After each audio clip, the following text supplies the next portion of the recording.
Good morning. My name is Zach Schwartz, co-chair with Richard Reitman of the Toronto Weizmann League and a member of the Weizmann Canada National Board of Directors. On behalf of Weizmann Canada, I'm delighted to welcome all of you here this morning. As some of you know, the Weizmann League is the young professionals group at Weizmann Canada. By joining us today, you're helping to support vital mental health research at the Weizmann Institute, and we sincerely thank you. A passion for scientific discovery is what the Weizmann community is all about. For those of you unfamiliar with Weizmann, the Institute has an over 70-year history at the forefront of discovery. Since 1964, Weizmann Canada has been helping to fuel these critical discoveries. Globally respected, Weizmann most recently ranked 8th in the world for research quality in the prestigious Leiden University ranking. The only non-American institute to rank in the top 10 amongst the likes of Harvard and MIT. Part of Weizmann's reputation is built by challenging current thinking, which has led to life-changing breakthroughs. Unfortunately, when it comes to mental health, the statistics are quite alarming. 1 in 5 Canadians will personally experience a mental health problem or illness. By the time Canadians reach 40 years of age, 1 in 2 have or have had a mental illness. And approximately 8% of adults will experience major depression at some time in their lives. I'm a member of that 8%. We're gathered here today because there is hope, and it's rooted in science, like the vital research being done by Dr. Yoav Livneh. On that note, I'd like to introduce our moderator and our speaker for today's event. Katie Fenn is a former lawyer turned coach for young professionals, digital course creator, hi Katie, and speaker who helps others to become the most authentic versions of themselves and to create lives full of passion and purpose. She helps others unlock their full potential to be, to do, and to have anything that they want. Sounds quite good. Leveraging her experience as a litigation lawyer, she brings soulful wisdom to the modern day with a practical, grounded approach through coaching, online courses, workshops, and retreats around the world. I have known Katie for almost 20 years, and I'm thrilled that she's joining us. After serving in the Israel Defense Forces from 1999 to 2003, Dr. Yoav Livneh completed an MSc in Brain and Behavioral Sciences in 2009 and his PhD in 2014, both summa cum laude at the Hebrew University. He conducted postdoctoral research at the Beth Israel Deaconess Medical Center of Harvard Medical School. In August 2020, he joined the faculty of the Weizmann Institute of Science. Hello, Yoav. Dr. Livneh explores how the brain perceives and integrates diverse bodily signals, such as heart rate, temperature, satiety, inflammation, fatigue, arousal, and thirst, a process known as interoception, and how that brain-body integration can have an impact on health or mental illness. Dr. Livneh's career includes many distinguished awards and academic honors. We'll begin with a presentation by Yoav, and Katie will join us after the presentation for a moderated Q&A session. Ladies and gentlemen, please first welcome Dr. Yoav Livneh. Yoav. Thank you. Let me just share my screen. Okay, so let me just make sure that I hope you can see me and everything's working well. Let me know if not. So first I want to thank you all for coming and for your attention.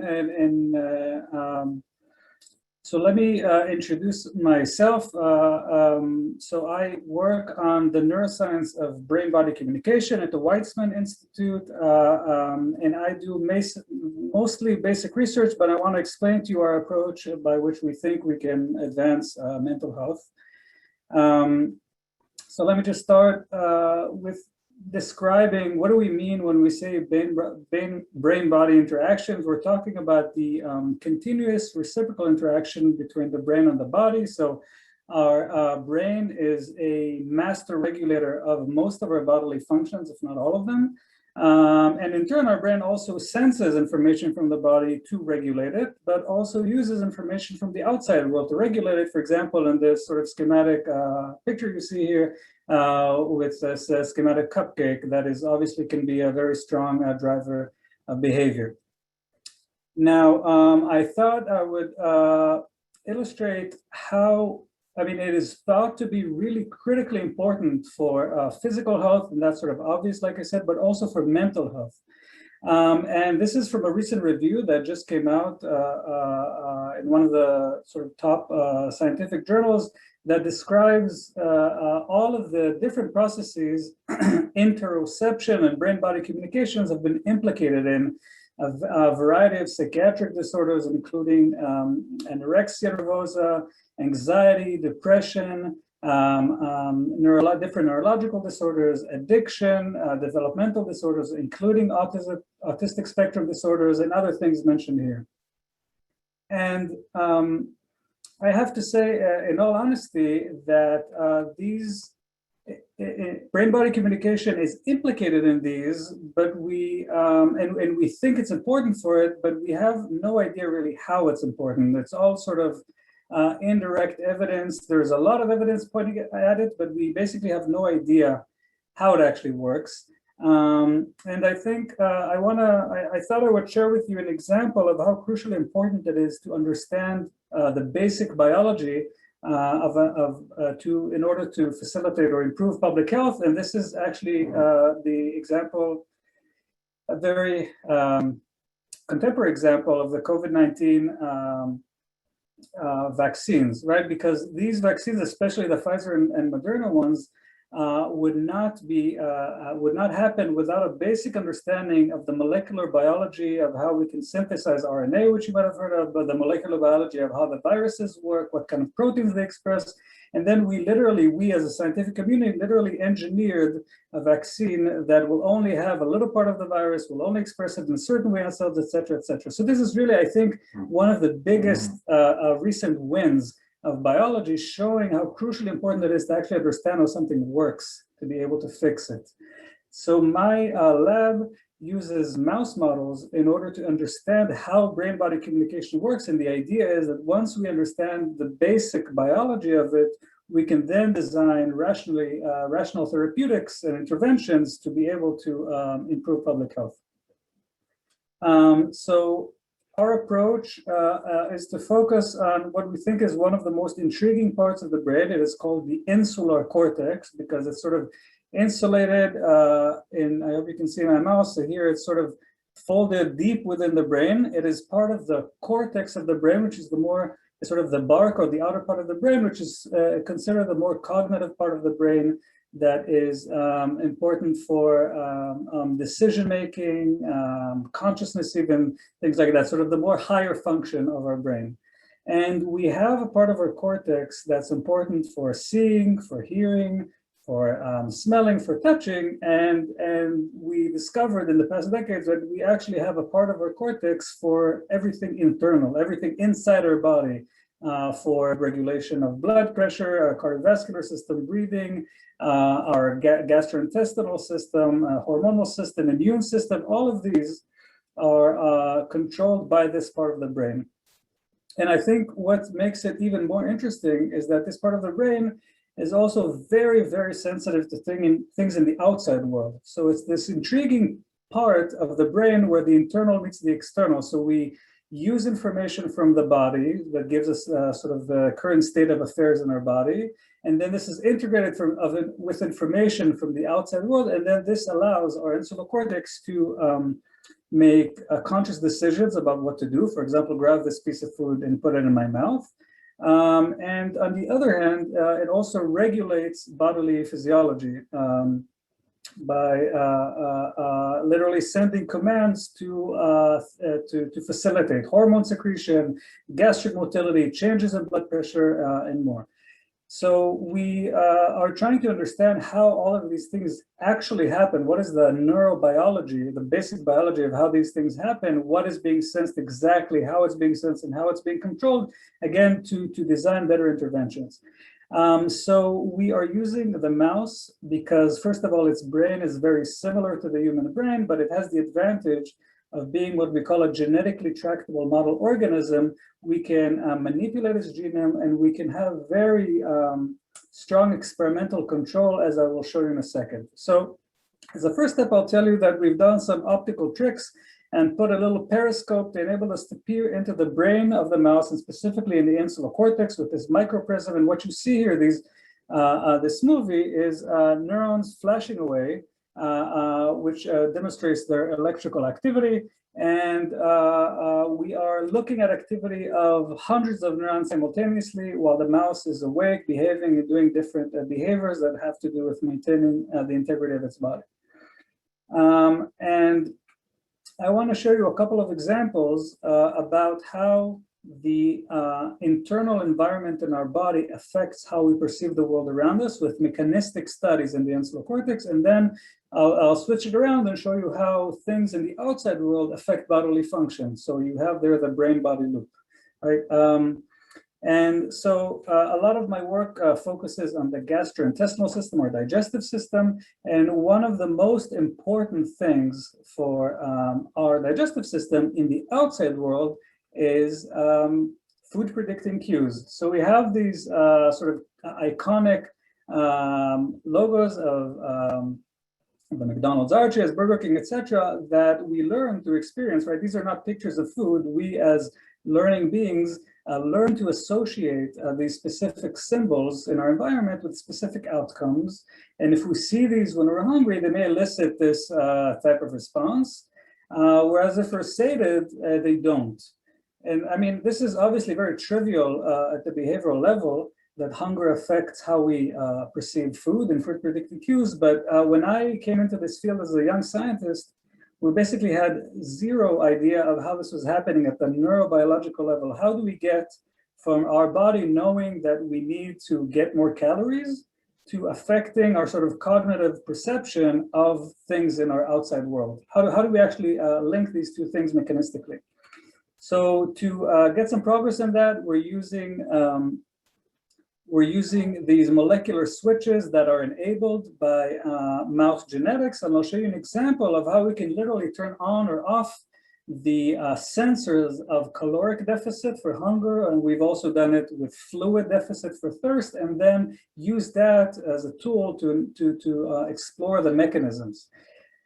So what I'm showing you here is, I'll show this with my mouse. At time 0 here, we show the mouse equivalent of the McDonald's arches, just a picture that it knows will get it food, and the mouse will lick and to get food. So this is what you're seeing here with this purple plot. When the mouse is sated, it's not. So this is no big news. But now if we flip on this switch in a sated mouse, activating the neurons that sense caloric deficit, we see that the mouse's behavior is completely restored. The mouse is making correct decisions. It's responding to the food cue. It is not responding to other cues, predicting other events.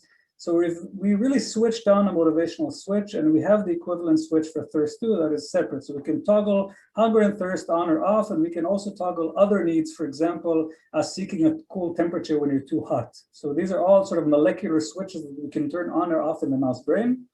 And then we combine that with imaging of insular cortex activity across these different states, and we find indeed that many aspects of activity are restored by this.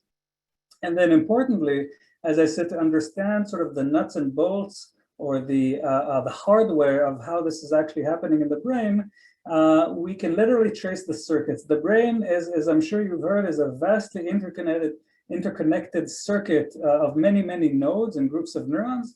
And using this genetic access, we can literally create these wiring diagrams, these box and arrow diagrams, linking different parts of the brain, going all the way from sensing of physiological need, all the way to the cognitive part of our cortex that's making decisions. Okay, so this is just one example. We've made many of these, and this is how we're literally understanding how the brain is wired to affect perception of food cues when we're hungry. So that was just very quickly on that side. Now I actually want to flip it around and show you our work on how things in our external environment affect our bodily physiology, and how we're exploring how that works in the insular cortex. So with that, I actually want to take you back in time over 100 years ago to the seminal work of Nobel laureate Ivan Pavlov. And this is a popular press coverage of his work from I believe, it's the Omaha Daily Bee. And this talks about this Russian scientist who collects the stomach's psychic juices from dogs. And I think this is a beautiful way of describing a phenomenon that is now well established in humans and in animal models.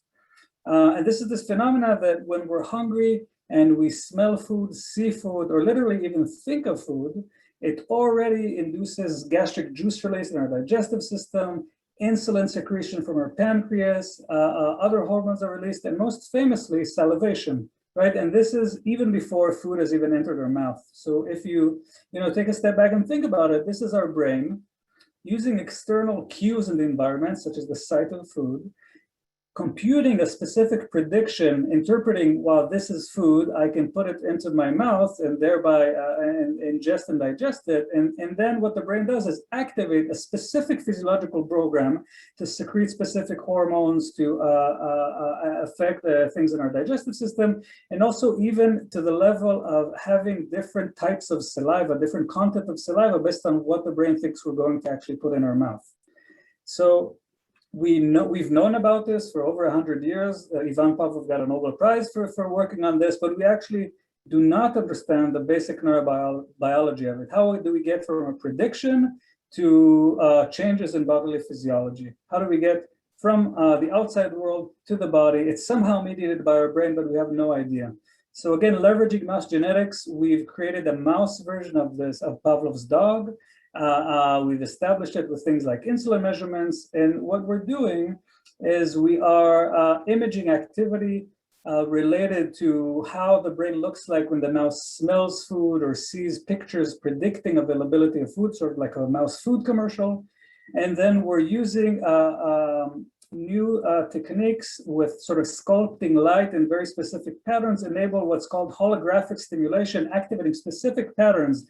It's sort of like, think about the brain as like a keyboard, and we're literally pressing specific keys to create the right words, and then measuring how this affects specific bodily physiology, specific functions. And then we are asking mechanistic questions. Are there specific groups of neurons, one of them in charge of the cardiovascular system, one of the respiratory system, others for the gastrointestinal system? If they do, how do they get to this system? What are the pathways? How do they get to the brainstem to affect these things? We're really sort of figuring out the nuts and bolts of this system. And so this is our general approach. This is sort of like a summary just to say that we are focusing on insular cortex as this part when the internal meets the external. And I think this is crucially important for understanding various physiological processes. I can give you just one sort of end with an anecdotal example. I guess you're Canadians, but there was this famous American reality show called The Biggest Loser, where obese individuals were recruited, and what they were trying to do during the season was basically lose a lot of weight. And people lost a tremendous amount of weight. They were quite successful, but then there was a researcher at the American National Institute of Health, the NIH, who followed these individuals across long time periods and realized that regardless of how successful they were, all of them gained back the weight. It took several months, but all of them gained back the weight. No matter what they did and how much they tried, they just were pushed somehow by their body or by their brains to gain back the weight. So what's actually going on? Why does this happen? There are different theories about this. For example, they're not feeding satiety, so they're constantly hungry, which is one theory. Other theories, for example, that they're more sensitive to food predicting cues, and that has this amazing, motivational effect on them. But again, all of these explanations are at the sort of psychological level. But if we could create animal models to understand the basic biology, we could get concrete answers that tell us exactly what goes wrong, and thereby enabling to have proper therapeutics that will help us intervene and improve physical and mental health. So I'm done with my quick presentation, and with that, I'd love to hear your thoughts, your questions, and sort of open it up for discussion. Thank you.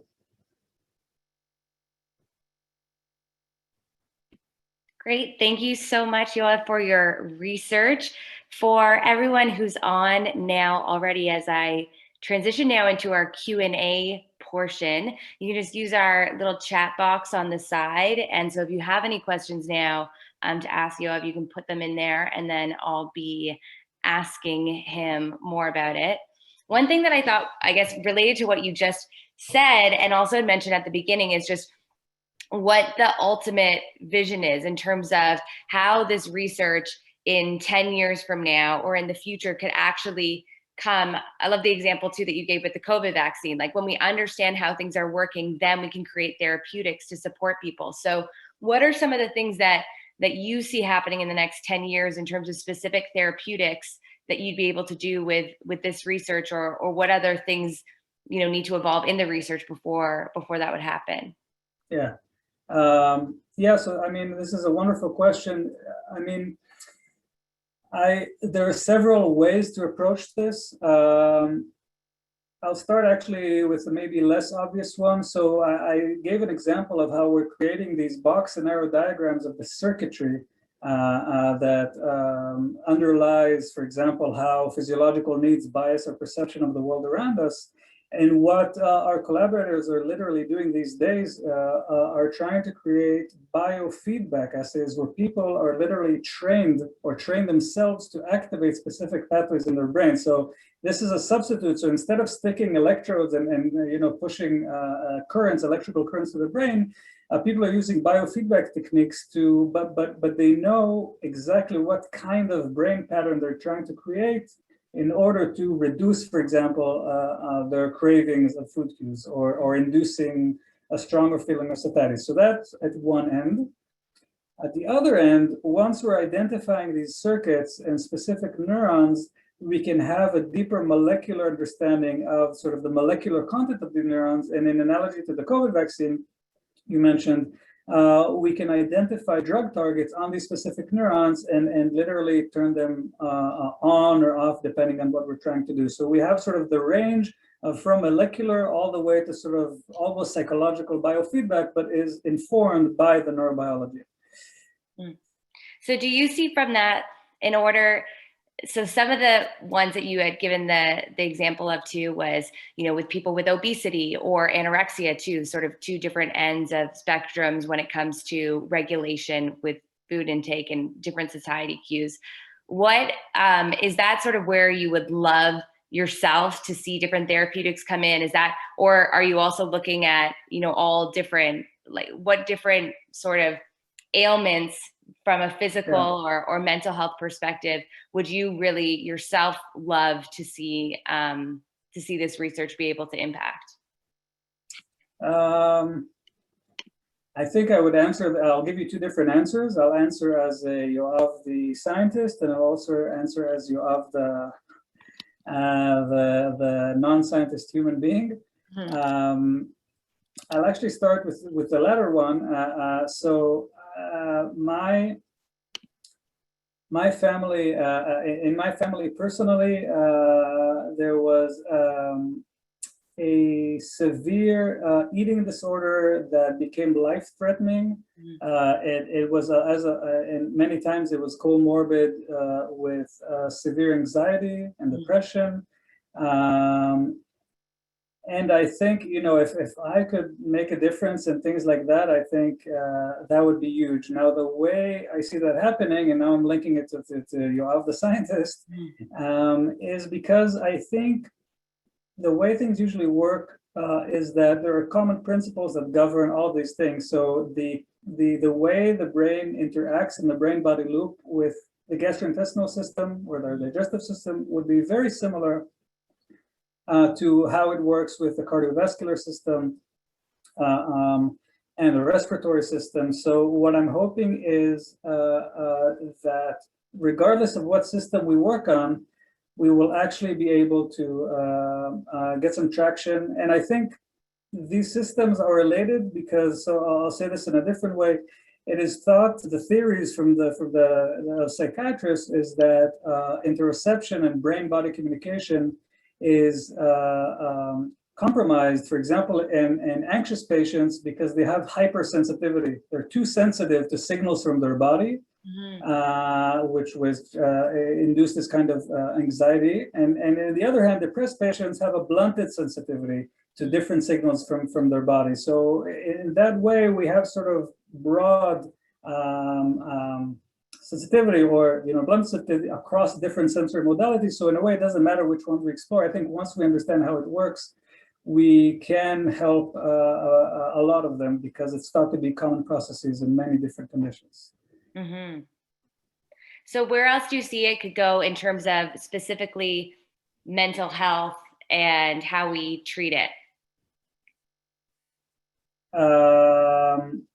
What do you mean? Okay, can you maybe clarify the question? Sorry, I'm not sure I understand. Yeah, so just to clarify, I guess what you had said before as well, that if you're able to now pinpoint, for example, with a patient that is anxious and you're seeing that they're hypersensitive to their bodies, would it be that the therapeutic would be something that would then change actually it would somehow affect their ability to get those cues in a less sensitized way versus, like you said, with depressed? Yeah, exactly. I think we would reduce sensitivity in hypersensitive patients. We can increase sensitivity, and this, as I said, can be done both by things like specific neural biofeedback, but also with specific interventions that, as I said, could range all the way back to pharmacology and literally drugs that you take a pill that affects these processes. But we have to understand how it works specifically and able to have specific efficient therapies. Great. I'm just seeing some of the questions come up. For those of you who do have questions, just a reminder again, you can use the chat box to type them, or for those of you who have your hands up, we're trying to message just to get the questions from you. One of them that came through for you was, what was an aha moment that you've had and what made you come to the Weizmann Institute of Science? I think, yeah, so I think I'll say, yeah, so it wasn't exactly an aha moment, but I think a moment where I sort of marveled at the experiment. What was going on in the experiment is actually the experiment I showed you, where we can literally turn off a specific motivation for food or for water. I can't, as somebody who's worked on mouse behavior for a while, it's hard to explain how magical it is that a mouse that is completely, it's completely different. It doesn't care about anything. All it wants is for you to leave it alone, suddenly becomes hyper motivated, just wants food, and all of the brain follows suit. It's quite amazing to see that happening. So that was actually quite an amazing moment where I felt like, now we can make progress. So it sort of opened the door to so many mechanistic studies that I just gave you a little taste, but we've published a lot of this work and we're doing more. So that was a huge moment. Now, the Weizmann Institute, I have always known to be one of the best places in the world to do research, and specifically neuroscience. And I'll tell you a personal story in that sense, that when I interviewed in several places across I did my postdoc in the US, so I also interviewed in the US and Israel and several places for jobs, but the only place that I came out in the process of interviewing for a job, there's a part that's called a chalk talk, where you literally write on the board and people grill you with difficult answers about your research. And the Weizmann Institute, I just came out completely exhausted because the intellectual rigor of people in the department was overwhelming. And I came out with so many insights that I came back and I told my wife about it, and she was like, okay, I see what's going to happen. You're in love and there's no other way around it. So if these guys take you, you have to join. And that's what happened. So it was, that was it for me. Great. Rochelle is a psychologist who has a question. So she asks, she uses the concept of neuroception and EMDR therapy to help repattern hyper and hyporegulation in her patients. Do you know any of your findings using EMDR therapy? First of all, I'm sorry for my ignorance, but I don't know. I'm not familiar with the acronym EMDR. Can you help me out with that? I think she can type it in, but it's a trauma. I know it's a trauma-based type of therapy, I'll wait for her. I apologize for my ignorance on this, but I'm happy to be learning new things here. Of what it is, so I'll let Rochelle continue through with that one. Oh, eye movement there we go. disposition reprocessing. Oh, interesting. I was not expecting that. That's amazing. So what was the question again? Sorry, now that I'm processing this and I'm thinking about it, what was the question again? Yeah, so she's been using eye movement desensitization reprocessing to help repattern some of her patients with hyper and hyporegulation. And so I was just wondering if you knew of any of your findings and how it might relate to that. In all honesty, as a good humble scientist, I have to say that I am not aware of it, and I am honestly not aware enough of how this therapy works. So, I mean, I'd be happy to open a broader discussion, and then I can maybe answer better. But in all honesty, I just don't know. As I said, we have several collaborators who are clinicians who are doing this sort of preclinical research, trying to. They're doing fMRI-based biofeedback. They're doing EEG, so these electrical recordings from the scalp-based biofeedback, and some of them are also trying to do sort of more cognitive behavioral therapy, but that's obviously not directly related to my work, which is more neurobiological. All right. One thing that we had. Oh, and she says thank you for that. One thing when we're speaking about external stimuli, I know that one thing that's been a big topic is the role of social media and how it then affects our brains and our bodies and basically everything, especially our mental health. So we're wondering if you could speak a little bit to the role of social media and its interplay with either eating or depression or self-regulation in general. Yeah, I mean, so again, as being a humble scientist, I would say that I don't have the expertise, to say much about the direct relationship. I can say that obviously it's well documented that body image is very drastically affected by the society we live in. So it used to be dominated by billboard commercials and then TV commercials, and now we have social media that's sort of selling us on specific types of body images. Obviously, the mismatch with our own body images are thought to be a very strong driving force for eating disorders, which have components of compromised body image or never thinking you're thin enough, for example, or things like that. Now, I can say from my personal perspective or scientific perspective that, for example, anorexic nervosa patients, with regard to the processes we've discussed, have different aspects that have been well documented, and specifically for the insular cortex, the part of the brain that I told you about today, and that is that they experience hunger or the effects of food restriction as less aversive than most people do, and sometimes even as rewarding, although most of us find it very annoying to be hungry. It's almost reversed, and the neural sort of signature of that in human neuroimaging seems to reflect that. And also food cues in a similar way that are very attractive to us when we're hungry are usually aversive to anorexic patients. And again, the neural representations of that as assayed by neuroimaging in these patients also reflects that. So it seems that these neural processes are fundamentally altered, and circling back to where you started your question, I think social media will have a very strong impact in such processes. But again, if we understand exactly what's changing, hopefully we can intervene in these ways too. Mm-hmm.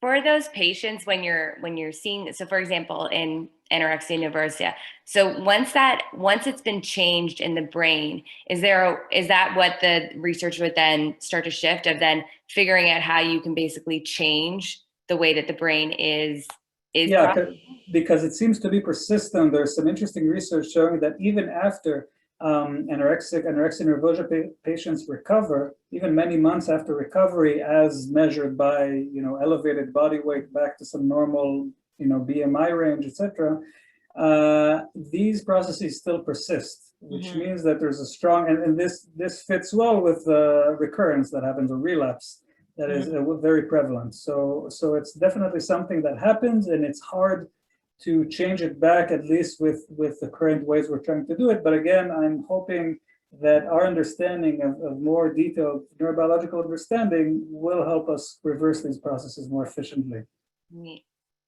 What about, I know you gave the example in the presentation of like the McDonald's arches or Burger King. When you're doing the research, are you looking at cues that are foods that because each of us, has our own preferences. And so are you doing the research based on just any type of food? Are you doing it based on fast food? Are you doing it just on something that we would deem to be tasty? Or because I guess my question is, for some people, would they have the same type of response happening for junk food, or fast food or whatever, versus someone might have the same process happening, but it's for, food that's ultimately more healthful or would be better for their body ultimately? Yeah. So the summary of my answer is both, but let me explain. So our initial work, we actually were using the initial food we were using due to various reasons was a very, very yummy, or scientifically termed palatable, milkshake that had a lot of different sources of calories. It's even famous because it's used in humans as a food replacement or supplement called Insular. So elderly people sometimes get it, and anorexia nervosa patients get it. And so we use that because it was very nutritious and palatable, and obviously mice love it as much as we do. But then, as scientists, we like to control things and understand how much of that is dictated by palatability versus need. So we also use things like water when you're thirsty for comparing, because we think we know that there are a lot of similarities between hunger and thirst as motivational needs or physiological needs that drive motivation. So water is sort of the best well-controlled example for something that is not tasty per se, or is not necessarily preferred, but fulfills a need and therefore is wanted. Right? And we've done also things with ranging. I think what we haven't done, but I'll tell you anecdotally from work of other people, we haven't gone into the realm of, for example, there was a famous research from, I think, almost 10 years ago now that used what they call the cafeteria diet on rats. They basically gave them, it was in the US, so it was the US cafeteria food, and basically saw the rats getting morbidly obese pretty fast, and also becoming, and it was actually the basis for a lot of research pushing the idea of food addiction. But it was these rats gave a lot of, so they became sort of addicted to this type of food, and they find that with other more nutritious types of food, they don't become addicted to food. They just eat when they're hungry and eat calories, right? So there's definitely evidence, obviously in humans, but also in animal models, that there are specific foods that would, it's arguable how much it is addiction or not, because you can argue exactly how do you define addiction, but definitely it has some of the hallmarks of addiction because of the nature of the food. So for us, as we move forward, what do you think that we could, as a tangible kind of one or two things that we can do, maybe of awareness of our cues or whatnot, to help us all better regulate ourselves, as a practical sort of application for everyone who's on today?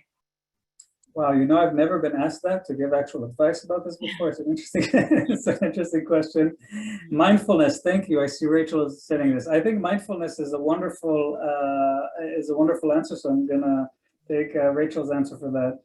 I agree that. So let me actually build on that to say that we know, obviously, based on psychological work in humans and also neurobiological work in animal models, there are two different ways in which we process information in the world around us. There's the fast, automatic way, and there's the sort of slower, thoughtful way. There's also a Nobel Prize in economics for thinking about this. There's Daniel Kahneman's famous book about thinking fast and slow. I forget the exact title. And this is general decision making. And I think mindfulness is sort of a nice way to describe accessing and making yourself actually take sort of the slow path to making decisions, rather than having your actions being controlled by what we would simply call bad habits, which are these automatic reactions. So thank you, Rachel. I completely agree. Yeah, great.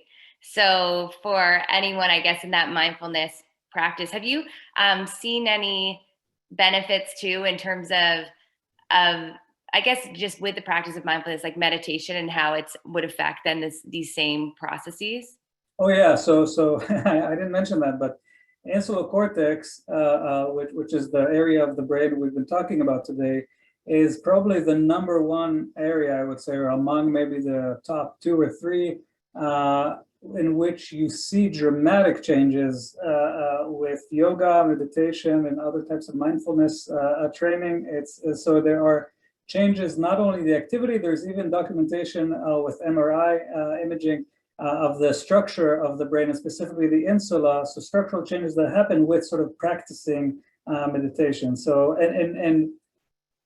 and if you think about it, there's sort of a simple, but I think important explanation for that. Even if you just think about breathing, don't even, go very far. If you just think about breathing and the part of the brain that regulates your breathing, if you just train yourself, right, to focus on this and do this, I think this is something that will have dramatic effects on your cortex.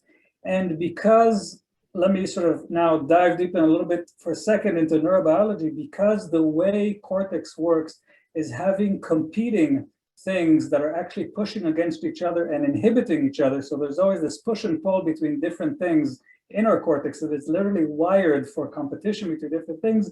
When you're focusing on breathing, you're almost, by necessity inhibiting other things. And this is basically what you're doing when you're meditating, right? You're literally focusing your attention inwards, and thereby you're able to get rid of, all of the noise. Mm-hmm. Right? And so we have some insights about how this might actually work neurobiologically by understanding cortical structure and function. Very, very cool. I loved one study that I had seen about meditation was just about the effect on the prefrontal cortex and our ability to make decisions. And I found my original impetus to start meditating was, okay, well, that part of my brain that's going to help me, be logical and be able to just finally rationally understand the different tasks I have in my day. It's going to help me to be a better performer. So for those of you maybe who've been on the fence about implementing a mindfulness or meditation practice into your life, maybe that can be everyone's first takeaway from today of just helping your brain and body to function in a way that's healthy. It's one of the best things I think that we can do to help optimize our different processes. Yeah, and if I may add, I would say that we think the main source of information about the body to your prefrontal cortex is from the insular cortex. So this is sort of the specific channel of information that we're using to have that focus. Basically coming from that, so working hand in hand.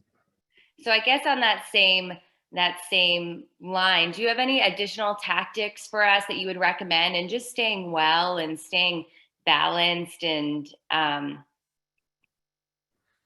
I mean, I would say based on all the, I would try to eat healthy food. I know it's sort of like a trivial thing to say, but based on all the literature, again, both in humans and in animal models that show that there's this very strong effective food addiction of sort of compulsive eating for specific types of food, but not others. So in the same way as you would sort of kick a heroin habit, so to speak, you might want to do the same with ice cream and chocolate and maybe very fatty hamburgers. Does anyone, as we're in our kind of final 7 minutes or our last few questions together, if anyone again has any questions, just put them into our chat now. One question that we actually all had for you is because most of us on the call today are in Canada, or a few of us are in the States right now, and you're joining us from Israel. We were wondering if you could give us actually just a more personal perspective on what the Israeli pandemic experience has been like. Oh, wow. Well, first of all, I should say that I spent half of it in Boston and half of it in Israel. So I moved back to Israel in August. So I've had a taste of both. I think, as I said, a lot of things can be said about Israel, but good and bad, of course. But it's been a very important site for demonstrating how amazing the vaccines actually work. I don't think there's any vaccine in history that has worked so well, like 95% protection and we are back to normal life. It's quite amazing. And I'm not trying to be an advocate for any politician or other that is trying to use this, and they have. So I'm only advocating for biology and basic research that have enabled this, and it's quite amazing that we are walking around, we're going to coffee shops, restaurants without masks, talking to each other, and it's been going on for a month, I think, or two even. And, and the mortality, everything is in decline. It's almost zero. There's zero new patients for a few days now. So it's quite amazing. Oh, that's neat. Because I think biology. Had started to hear, we knew that vaccines had been rolled out so quickly in Israel. So it's neat to see now that you're really experiencing you're seeing really a big drop in everything, and you're seeing that return to quote unquote normal life. Yeah, it's quite surreal to actually sit in a restaurant surrounded by people without masks. It's a little bit scary to get back. Well, I'm sure that all the Canadians on the line right now are that's a good glimmer of hope to remember that other countries who are a little bit ahead and everything are returning to some normalcy. I know it's been a long cold winter in Canada. Yes. The other, I guess, around the same pandemic thing, and knowing that a lot of people are still working from home and in isolation and everything else. Do you have any other, tips or tactics of how we could just continue to cope in states where we're actually, you were talking about that external stimuli, we're getting a lot less of that external stimuli. So basically, how can we continue to feel well when we're still in a more isolated space? Yeah, I mean, so I would say this from a sort of I'll try to give a neurobiological answer as my role here, not just as a person. Social interactions seem to be sort of almost a physiological need in mammals, including humans. There was even this quite amazing line of research recently, actually from an Israeli researcher working in the US, several different, he's been working on this for several years, showing that even animals who are addicted to heroin or cocaine or crystal meth would, if given the choice, would prefer to interact with with a fellow rat instead of getting the drug, even though they're like crazy addicted. That was quite, and it's quite amazing. He pushed it for contingency management for drug addicts, etc. But I think it's quite an amazing anecdote to drive the point home of how amazingly important social interactions are for us. Right, that isolation is bad, and Zoom. I mean, Zoom is great, but I think there's something in personal social interactions that are irreplaceable, and this is why please go get vaccinated, and hopefully it can come back. And of course, exercise.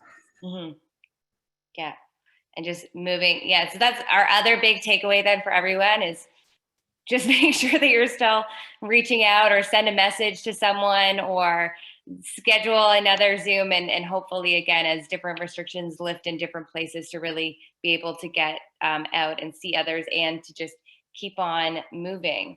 All right, we've also got another question now from our group. Thank you for whoever submitted this question. Is there are a lot of so-called tools on the market to help tackle things like anxiety, one of which is the popular weighted blanket. Do you have any hypotheses on how the sensory experience of something like full body weight can help combat anxiety? Great question. Yeah, so I mean, so this is not a sort of clinical professional opinion. It's sort of my rationalizing this based on what I know about the little bit that we know about the neuroscience of this. So again, the idea is that anxious individuals have a hypersensitivity to their body, to feelings from their body. And I think these types of things, this sort of very strong, let me say this differently, a very prominent feature of our sensory systems is what's called adaptation. The fact that you have a very strong stimulus that is ongoing, the system will stop responding to it in the same way that you're ignoring the fact that you're wearing underpants, right? You're not feeling it all the time, but it's there and it's pressing on your body, but still you don't feel it. So in the same way, I think this is a way to sort of blunt sensations by having this very strong stimulus that's all over. That is my, take on it. That's neat. Yeah, those have become so popular, those weighted blankets. Great. Well, if anyone, I'll give another second for anyone else to ask any other questions. Otherwise, we're getting closer now up to the hour from our question time. I guess I'll maybe wait one more moment to see if anyone else has any others. We have our takeaways now from the research, which was in incorporating more mindfulness into our lives and perhaps meditating in. I love that antidote about the social connection and how impactful that is on the brain as well. So that's another wonderful takeaway, and just so exciting to see potentially what can happen. I know even we'll be curious to see the different mental health effects that the pandemic has brought going forward. But even I've been so fascinated with your comments about eating disorders as well, because I know that's been quite heightened in the last year. There's a lot of people really suffering now. So it's amazing to know that this type of research years down the line will help target, in the same way we've been targeting with these vaccines, really target a lot of people who are suffering in ways that feel out of their control, because a lot of it, like you're saying, is so automatic in the brain. Oh, it looks as though there might still be some type of issue, just for everyone who's aware that some of the questions weren't coming through on the chat. So if you had a question and for whatever reason it wasn't coming through, we're just sorry about that. But the last question then that we'd love to ask you before we move forward and wrap it up for today is just to, again, give us your final sort of words on where your work would be in 10 years, or what you would love to see in it, or what the longer term vision of it is, particularly within, I know Weizmann's always doing such exciting work, so we always love to hear what's coming down the pipeline, or what else this will continue to build into. Yeah, I think, so this will be a basic research answer, but I hope, based on our discussion today, it'll be apparent why it's important. So I think in science, we always take a reductionist approach, and we do a lot of deconstruction of things. We sort of take apart things to understand the different components. And so I am hoping in the next 10 years to deconstruct the system and understand its different components as much as I can, but in the service of reconstruction. So the idea eventually would be, and hopefully 10 years is a reasonable time frame, to understand different aspects of the brain-body loop. So how the brain interacts with different aspects of our body, but most importantly, how it all works together, right? The sort of holistic view of brain-body interactions. But again, from the sort of basic science approach, we're taking the deconstruction approach, or the reductionist approach, of pulling it apart, understanding each component separately, and then putting it back together to understand how it works. So that, check back with me in a few years. Hopefully we'll be there. Here it goes. Great. Well, we're almost now at the hour. So thank you so much, Yoav, for this timely discussion. And thank you for joining us today and for answering all the questions that we've had and helping us to really understand and be able to thoughtfully bring this forward as all of us continue to really focus on just being well and staying well right now. At this time, I'm going to turn it back over to Richard Reitman, who is of the Weizmann League, one of the other co-chairs, to close out our event today. Thank you so much, Katie. Well, that was a really great and an enlightening conversation. Thank you all so much for joining us today. And a special thank you to you, Dr. Livneh. The work that you do and the research that you do is truly an inspiration to everyone here. And to you, Katie, thank you so much for helping us to better make sense of this riveting research. And as evidenced by today's event, and quite frankly, from the start of this pandemic, we've been dealing with this pandemic, and it's only through scientific discovery that we can have a hope for a better tomorrow. And on behalf of the Weizmann League, I urge all of you here to consider further supporting mental health research through the Weizmann Institute of Science. Every dollar makes a big difference, and the Weizmann League is looking for your support. By May 31st, we've set a collective goal to raise $15,000 to further this vital research. Taking part is easy. You can simply visit the crowdfunding page that we've set up at weizmann.ca/support mental health to donate online now. If you're interested in learning more about how you can get involved with the Weizmann League, please drop Kyla Thompson an email at kyla@weizmann.ca. And also please feel free to follow us on LinkedIn, Twitter, Facebook, and Instagram to learn more about our research and discoveries for the benefit of all of humanity. Thank you so much, and we look forward to seeing you at our next event.